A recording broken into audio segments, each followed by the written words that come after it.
Me recomiendas una banda de chicas que se llama Skating Polly. Yo te recomiendo otra que se llama The Warning, que las he estado oyendo hoy últimamente de manera quizás obsesiva, y probablemente siento que no me emocionaba el rock así desde el Larkin Poe, desde que el Larkin Poe empezó a trabajar hace 4, 5, 6 años ya en forma seria, no 7.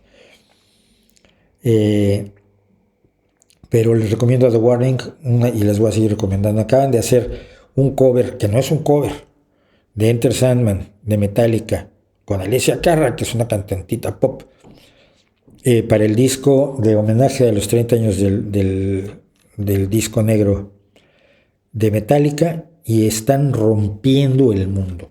¿Por qué? Porque todo el mundo está esperando un cover de Metallica, copiando lo que hace Metallica, y lo que han descubierto es que estas chicas se han apropiado de la canción, como Jimi Hendrix se apropió de All Along the Watchtower de Bob Dylan, que no suenan como la canción de Bob Dylan para nada, pero que es ahora la versión que mejor conoce uno de All Along the Watchtower.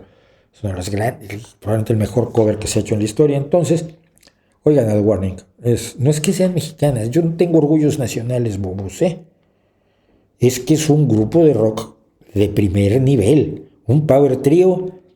Para todos los que les gustan los power trios, Cream, Rush, en cierta medida lo era The Who, ese es un power trio moderno que les va a dar mucho.